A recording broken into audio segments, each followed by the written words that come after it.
اپنی چھاتی پہ بچی کھاتا ہے، تیر کھاتا ہے اور دنیا والوں کو پیغام دیتا ہے میں حسین کا بیٹا ہوں۔ ہمارے اہل بیت کا کردار یہ ہے کہ ہماری جوانیاں نانا کے دین کے اوپر، دادی کے دین کے اوپر قربان۔ یہ وہ بھی نوجوان تھے، اس لیے جوان اپنی جوانی کی سوچ رکھ، اس کے اندر وہ تربیت خدمت پیدا کر، اپنی جوانی کے اندر وہ اثرات مرتب کر کہ جب تو گلی کوچوں میں چلے تو لوگ کہیں گے فلاں کا بیٹا جا رہا ہے، بڑا نیک بچہ، بڑا نیک، اور یہ جائے گلی کے اندر تو دیکھے گئے بڑا کام کی جا رہا ہے، لوگ ڈرتے گئے تو پھر کیا؟ پھر ماں باپ کی بدنامی، کہتے ہیں وہ کام کر کے عمر خوشی سے بٹے تیری، وہ چال چل کے یاد تجھے سب کیا کرے۔ ایسے نوجوان بنو، در جوانی توبہ کردم شیوائے پیغمبری، وقت گیری گرگے زادم بے شک پرہیزگار، وہ بڑھاپے میں تو بھیڑیا بھی نیک ہو جاتا ہے، جوانی کی توبہ کر قیامت کے دن انبیاء کی صفوں میں جا کھڑا کرے۔ فرمایا اس لیے اللہ تعالیٰ فرماتا ہے وَلَنَبْلُوَنَّكُم بِشَيْءٍ مِّنَ الْخَوْفِ، ہم تمہیں آزمائیں گے، کس وجہ سے؟ کبھی خوف سے بھی آزمائیں گے، فرمایا کبھی بھوک سے بھی آزمائیں گے، کبھی ثمرات پھلوں میں کمی پیدا کر کے بھی آزمائیں گے، کبھی تمہاری اپنی جان سے بھی آزمائیں گے۔ وَبَشِّرِ الصَّابِرِينَ،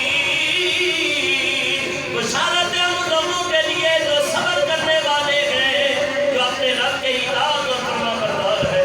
میرے بزرگوں، دوستوں، نوجوانوں، بچوں، یہ زندگی فانی ہے، ایک دن ہم اللہ کے حضور حاضر ہونے والے ہیں، ان قریب ہمیں اندھیری قبر میں چھوڑ دیا جائے گا اور موت کی وادی سے ہم کنار ہونا ہے۔ آمون قبلان کرو، مرنے سے پہلے تیاری کر لو، مرنے سے پہلے مر جاؤ۔ اب مرنے سے پہلے مرنا کیا ہے کہ مرنے سے پہلے اپنے رب کو راضی کر لو تو حقیقت والی زندگی پا لو، اپنے رب کو راضی کر لو۔ اور موت کیا ہے؟ موت کو جب اللہ نے پیدا کیا، ہزار زمینوں پہ جھگڑا، فرشتوں کو جب اللہ نے موت کا مشاہدہ کرایا تو اتنی بڑی موت تھی، اللہ اس سے بھی بڑی کوئی چیز ہے؟ فرمایا ہاں، اس سے بڑا تمہارا رب ہے، اللہ اکبر، تمہارا رب سب سے بڑا ہے۔ اور موت چیخی، اس نے عرض کی مولا مجھے اجازت دے تاکہ میں لوگوں کے اوپر اپنی حقیقت واضح کروں۔ موت کہنے لگی الموت قریب بین الرقیب اللہ خبر، میں بھی وہ موت ہوں جو بھائی کو بھائی سے جدا کر دیتی ہوں۔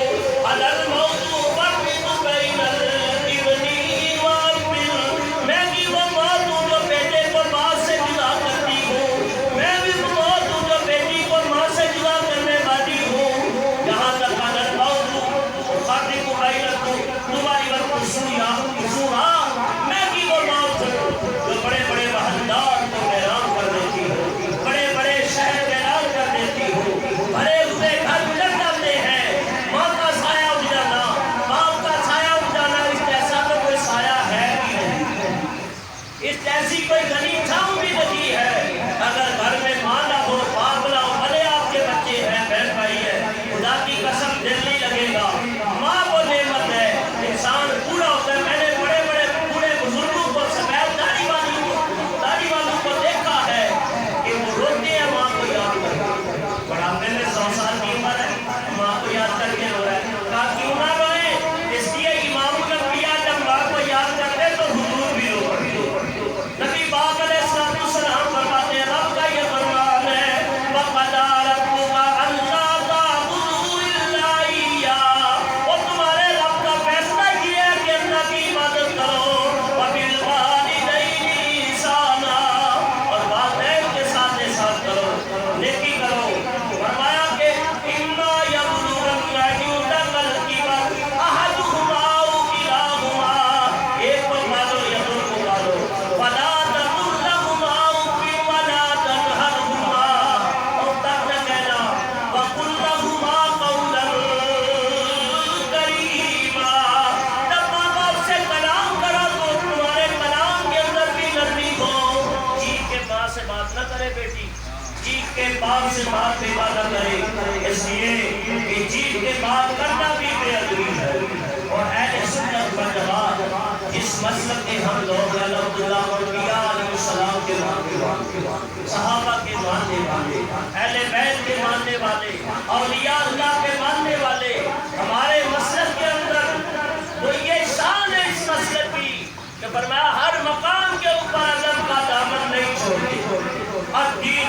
تو ادب دین سارے کا سارا ادب ہے. جتنا باادب ہوگا اتنا بامراد ہوگا, بے ادب ہوگا تو بے مراد ہوگا.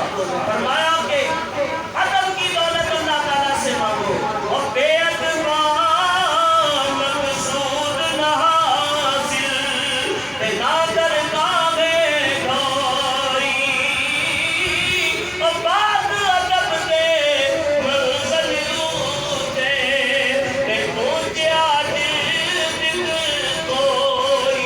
اب جو بات کرنے جا رہا ہوں وہ واقعہ سنا رہا ہوں, بڑی توجہ ہوگا اس کے اوپر غور و فکر کرو.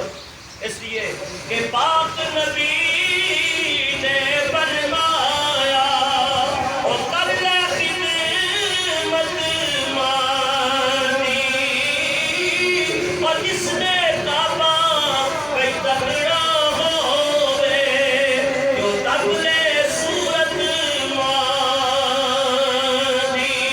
حضور فرماتے ہیں اے انسان, اے میرے امتی, اپنے ماں باپ کی خدمت کر دے اور اللہ کو راضی کر دے. فرمایا کہ صحابی رسول ہے اور آخری وقت ہے, کلمہ زبان میں جاری نہیں ہو رہا اور پریشان ہے گھر والے.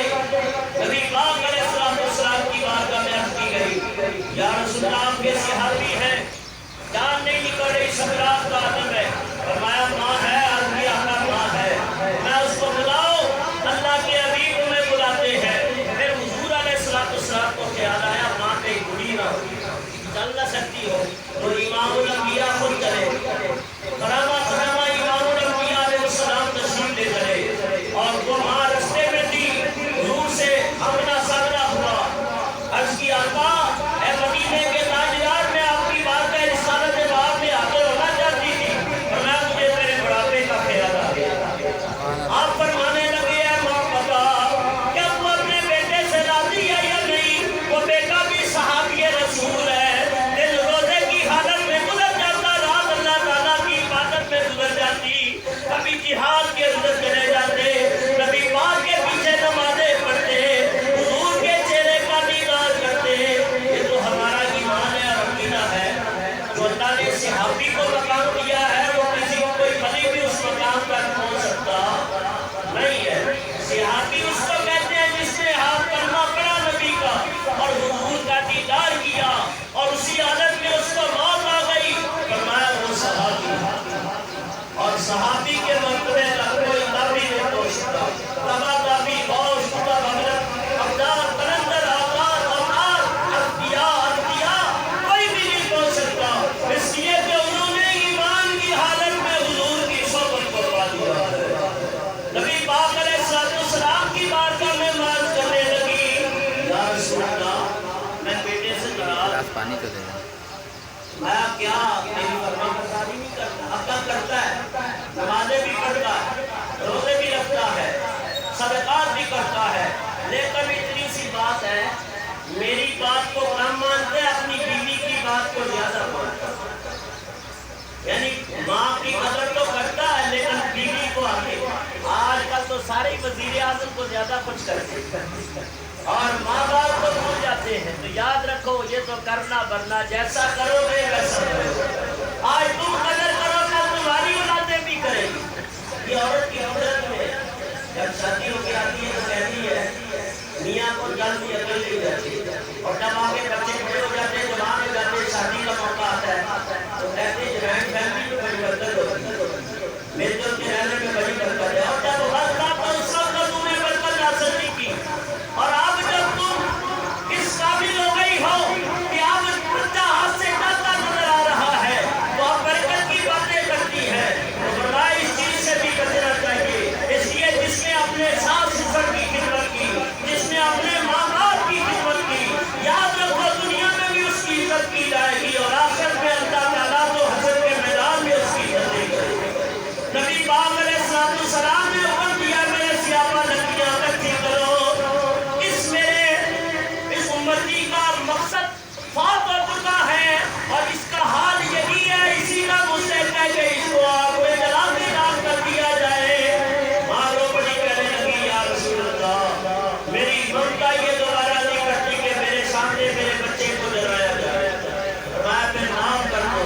اس کی میں اللہ رسول کو گواہ بنا کے کہتی ہوں میں نے اپنے بچے کو موت کر دیا. ادھر معاف کیا ادھر حضور نے فرمایا کیا اللہ نے تیرے بچے کی بخشش کر دی.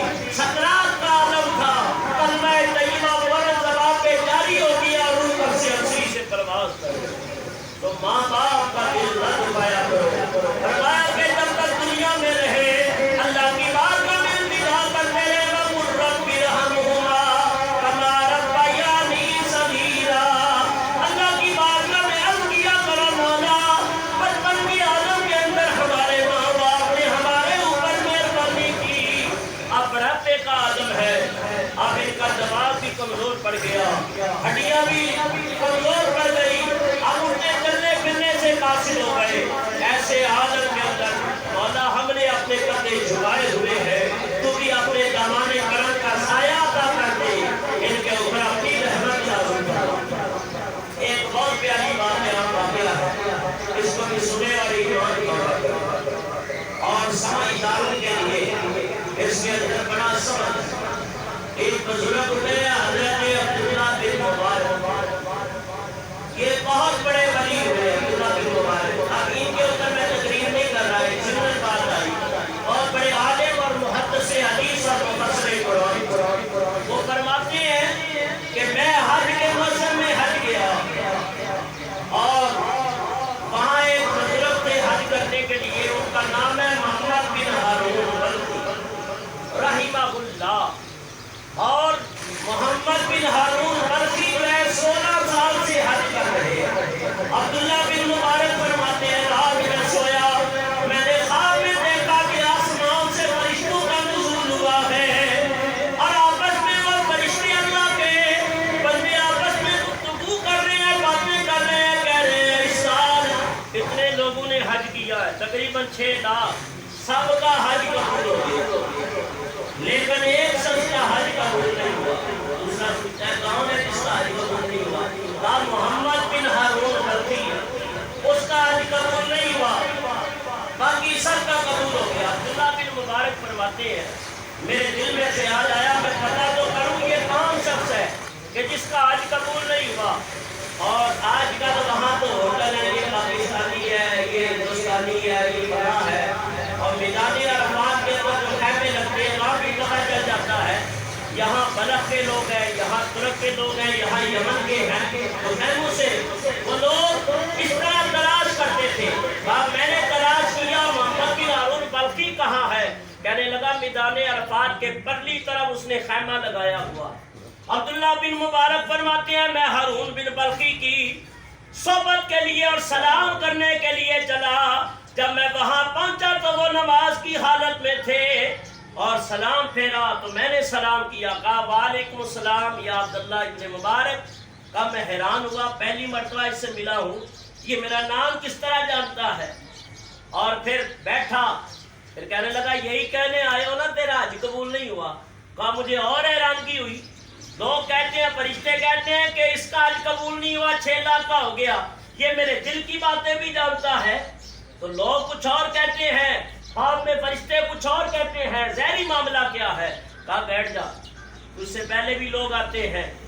آج 16 سال ہو گئے ہیں جب میں کعبے کا طواف کرتا ہوں, لبیک اللہم لبیک لا شریک لک لبیک ان الحمد والنعمت لک والملک, کہ یا اللہ میں حاضر ہوں تیری بارگاہ کے اندر, لبیک میں حاضر ہوں. آواز آتی ہے کعبے کی دیواروں سے مردود دور ہو جا, تیرا کوئی حج قبول نہیں ہوا. یہ آوازیں آتی ہیں. تو ادھر معاملہ یہ دل کی عقیدتیں بھی جانتا ہے. تو میں نے جب غور کیا تو اس کی ٹانگ بھی کٹی ہوئی تھی اور ایک ہاتھ بھی کٹا ہوا تھا. کہا وہ باتیں چھوڑ, یہ بتا تیرا ہاتھ اور ٹانگ کیسے کٹا. کہا سنو, جب میں تمہیں یہ واقعہ سناؤں گا تو تم بھی مجھ سے نفرت کرو گے. کہا نہیں, حقیقت حال سے پردہ اٹھاؤ. کہا میرے بحری جہاز چلتے تھے سمندر کے اندر, حجاج کو لے کے آتے تھے, میرے بڑے بڑے کارخانے تھے شراب کے, اور ایک زمانہ ایسا گزرا کہ پیسے کی ریل پھیل تھی اور میں شراب کے نشے میں دھت رہتا تھا. ماہ رمضان کا مہینہ, ماں نے تندور جلایا ہوا تھا, چلو افطاری کے لیے روٹیاں بنائے, تو میں نے نشے میں دھت جب گھر آیا تو ماں سے کہا روٹی دے دو. کہا بیٹا کچھ تو اللہ کا خوف کرو، شرم کرو، خود روزہ نہیں رکھتے تو دوسروں کے روزوں کا تھوڑا احترام کر لیا کرو. تو مجھے بڑا غصہ آیا، شراب کی حالت میں تھا، نشے کی حالت میں نے ماں کو اٹھایا اور تندور میں ڈال دیا. یہاں تک کہ ماں تندور میں جاتے ہی جل گئی اور اسی طرح وہ جل کے راکھ ہوئی اور اس کا کافی جسم جلا. اور پھر میں تو نشے میں دھت اپنے کمرے میں چلا گیا. شور برپا رہا، شور کانوں میں آتا رہا، لیکن مجھے ہوش نہیں تھا کہ ماں کے ساتھ کیا ہوا ہے. کہا لوگوں نے دفنا دیا جنازہ پڑھا کے. صبح ہوئی تو گھر والی کپڑے صندوق سے نکال کے تیاری کر رہی تھی. میں نے پوچھا کہاں جا رہی؟ کہا ماں کے قاتل کے ساتھ اب میں رہنا گوارا نہیں کرتی. کہا ماں مر گئی؟ کہا بدبخت تو نے ہی تو ماں کو قتل کیا. کہا جب مجھے پتا چلا تو میں نے اپنی ٹانگ بھی کاٹ دی، اپنا ہاتھ بھی کاٹ دیا. یہ ہاتھ رہنے کا کوئی حق نہیں جو ماں کے اوپر اٹھا ہے. اس کے بعد سارے جہاز میں نے اللہ کے نام پہ وہ بانٹ دیے، کارخانے ختم کر دیے. آج مجھے 16 سال ہو گئے حرم شریف کے اندر، ہر سال حج کرتا ہوں، لیکن یہی آواز آتی ہے تیرا حج قبول نہیں ہے. آج 16 سال ہو گئے. حضرت عبداللہ بن مبارک کہتے ہیں میں نے اس کی داستان سنی، مجھے بھی بڑا غصہ آیا، میں نے ایک تھپڑ اسے دے مارا. میں تیرے جیسے بدبخت کا علاج یہی ہے. عبداللہ بن مبارک کہتے ہیں میں بھی اس کو تھپڑ مار کے اپنے مقام پہ آ کے لیٹا. رات سویا تو خواب میں سرکار دو عالم تشریف لے آئے، نبی پاک علیہ السلام تشریف لے آئے. کوئی بات نہیں آ رہی آواز، میری آواز ویسے ہی آ رہی ہے. فرمایا کہ امام الانبیاء علیہ السلام فرمانے لگے کہ اے عبداللہ وہ تو پہلے ہی دکھی تھا اور تو نے تھپڑ مار کے اسے اور دکھی کر دیا. فرمایا جس ماں کو اس نے قتل کیا تھا، جس کی وجہ سے حج قبول نہیں ہوئے، قیامت کے دن اس ماں کی وجہ سے بخشا جائے گا. یا رسول اللہ کس طرح؟ فرمایا حشر کا میدان لگے گا، نفسا نفسی کا عالم ہوگا، اللہ تعالیٰ میزان عدل کو قائم کرے گا، منصف حقیقی فیصلہ دے گا جو حقیقت اور عدل کے اوپر مبنی ہوگا. ماں اللہ کی عدالت میں مقدمہ دائر کرے گی، مولا میرا کیا قصور تھا کہ میرے بچے نے مجھے قتل کر دیا. اللہ فرمائے گا اے میری بندی تو کیا چاہتی ہے؟ یا اللہ انصاف کر، میرے قاتل کو سزا دے.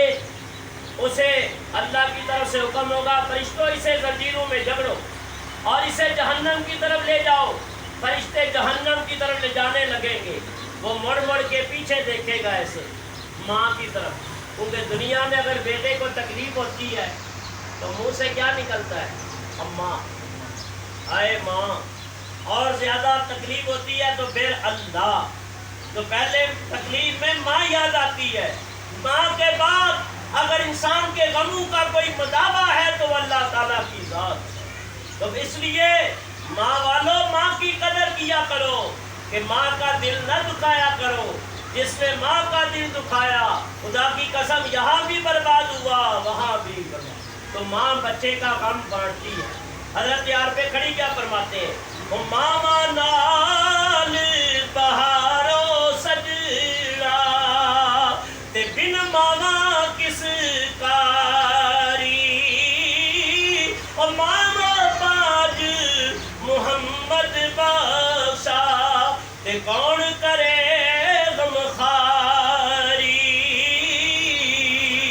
تو ماں کی طرف مڑ مڑ کے دیکھے گا تو ماں پکارے گی یا اللہ فرشتوں کو روک لے. اور میں کیوں؟ پہلے تو کہتی تھی اس کو سزا دے.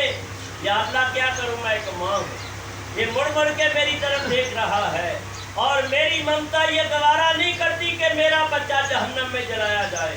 یا اللہ میں مقدمہ واپس لیتی ہوں، میں اپنے بیٹے کو معاف کرتی ہوں. حضور فرماتے ہیں ماں کی اسی سفارش کے اوپر اللہ تعالیٰ محمد بن ہارون بلخی کی بخشش کر دے گا.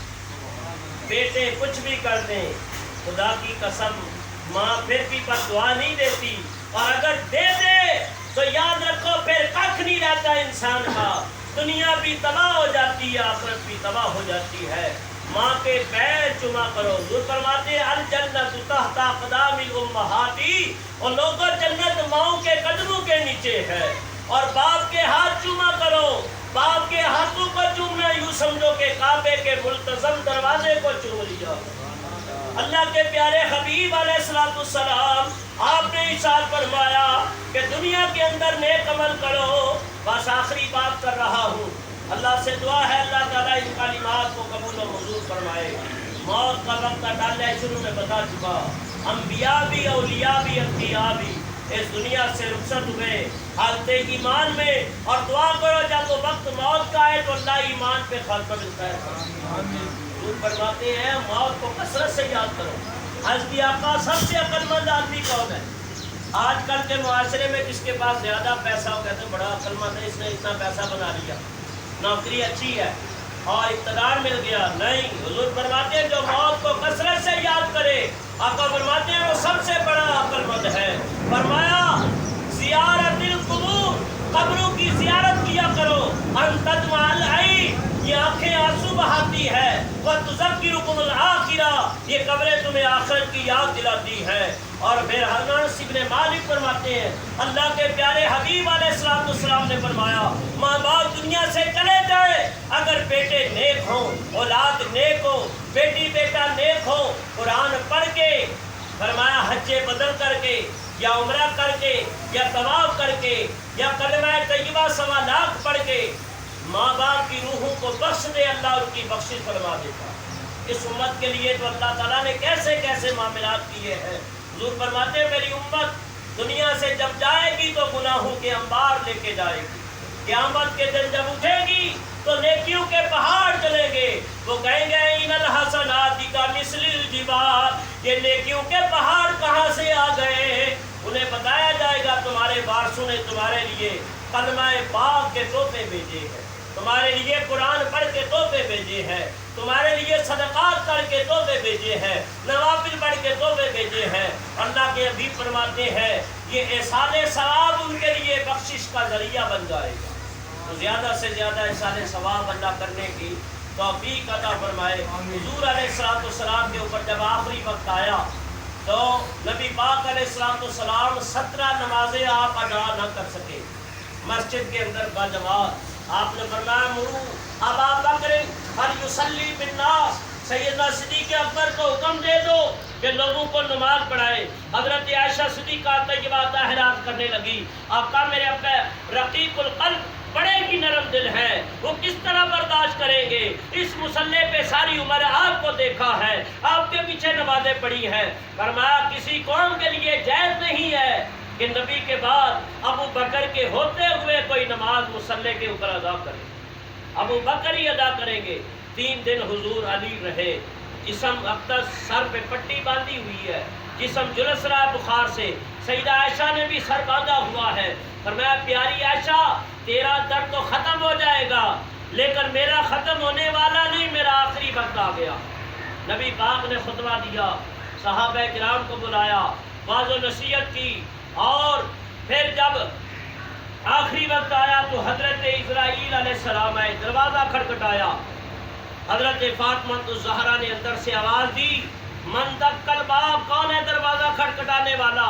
کانا اعرابی، میں اعرابی ہوں اور اجنبی ہوں، دور سے آیا ہوں حضور کی عیادت کے لیے۔ فرمایا لوٹ جا میرے بابا علیل ہے۔ دوسرا دن ہوا پھر آیا، تیسرا دن ہوا پھر آیا، 3 دن آتے رہے جاتے رہے، جب چوتھا دن ہوا نبی پاک نے نبوت والی آنکھیں کھولی۔ فرمایا میری بیٹی فاطمہ پردہ کر لو، یہ آنے والا کسی سے کبھی اجازت نہیں لیتا، کسی سے رخصت نہیں مانگتا۔ بیٹا یہ آنے والا وہ ہے جو بیٹی کو باپ سے جدا کرتا ہے، بھائی کو بھائی سے جدا کرتا ہے، اولاد کو ماں باپ سے جدا کرتا ہے، گہرے دوست کو ایک دوست سے جدا کر دیتا ہے۔ بڑے ہوئے گھر اجڑ گئے ہیں، اس نے کبھی خالی نہیں جانا، صرف 8 لحاظ ہے تو میں نبی کی نبوت کا ہے، میں رسول کی رسالت کا ہے، بیٹا پردہ کر لو۔ پردہ کر لیا گیا۔ حضرت اسرائیل حضور کے پاؤں مبارک کی طرف کھڑے ہیں۔ فرمایا اسرائیل کیسے آنا ہوا؟ آج کی رب نے بھیجا ہے، میرا رب پوچھ رہا ہے کہ میرے حبیب آپ کی طبیعت کیسی ہے؟ سبحان اللہ، رب کا کتنا کرم ہے اپنے نبی کے اوپر۔ اور فرمایا جبریل اسرائیل کیا روح قبض کرنی ہے؟ جبریل بھی آ چکے تھے، دیگر مقربان فرشتے بھی آ چکے تھے۔ عرض کی آقا رب چاہتا ہے، رب کا حکم ہے اگر میرا محبوب رہنا چاہتا ہے تو دنیا میں رہے۔ کہا یہ بتاؤ میرے رب کی مرضی اور منشا کیا ہے؟ کہا رب یہ چاہتا ہے کہ میرا محبوب میرے پاس آ جائے۔ فرمایا اسرائیل جلدی کر، اب دیر نہ لگا، اب روح مقدسہ یا ایتھا النفس المطمئنہ، قرآن فرماتا ہے اطمینان والے نفس اپنے رب کی طرف لوٹ آ، ارجعی الی ربک راضیۃ مرضیہ، اس حالت میں کہ رب تجھ سے راضی ہوا اور تم اپنے رب سے راضی ہوئے۔ فادخلی فی عبادی، میرے بندوں میں داخل ہو جا، فادخلی جنتی، میری جنت میں داخل ہو جا۔ اور وہ روح مقدسہ جس کے صدقے تمام ارواح ہے، جب وہ نکلنا شروع ہوئی، سینہ اقدس پر آئی، حضور کو پسینہ آیا، پیالہ کے اندر بار بار دست نبوت رکھتے تھے، چہرے پہ پھیرتے تھے۔ فرمایا اسرائیل رک جا، اس قدر تکلیف؟ عرض کی آقا یہ تو کچھ بھی نہیں۔ فرمایا ہاں آج مجھ سے وعدہ کر لے، آج میں مصطفیٰ سے وعدہ کر لے کہ میری امت کی جب روحیں نکالے تو آسانیاں پیدا کر لینا، وہ ساری تکلیفیں آج میں مصطفیٰ کے سینے پہ ڈال دوں۔ عرض کی آقا میں وعدہ کرتا ہوں آپ کی امت کی جب روح قبض کروں گا، ایسے کروں گا پتہ بھی نہیں چلے گا جیسے آٹے سے بال نکال دیا جاتا۔ تو مومن مسلمان کی موت اس طرح ہے، روح پاک جس میں اطہر سے، وہ جس میں مقدس سے، جس میں مطہر سے، جس میں متبرک سے پرواز کر گئی۔ اللہ سے دعا ہے یہ کلمات اللہ تعالیٰ اپنی بارگاہ میں قبول و منظور فرمائے۔ دو تین شعر ہیں میاں صاحب کے ہاتھ پہ کڑی کے، ماں کے اوپر اور باپ کے اوپر، پھر انشاءاللہ ہم درود و سلام پڑھتے ہیں۔ فرمایا پیو مرے اور سر ننگا ہوندا تے ویر مرن کن خالی، اور ماما باج محمد بادشاہ تے کون کرے رکھوالی، او پیو مرے تے ماں پہ مک دے تے ماں مرے کر ویلا، او مرن نہ شالا ویر کسے دے، او یار اجڑ جاندا جے ملا۔ دعا ہے اللہ کی بارگاہ میں چند کلمات کہے، اللہ تعالیٰ اپنی بارگاہ میں قبول و منظور فرمائے۔ کھڑے ہو جائیں اور درود و سلام پڑھیں۔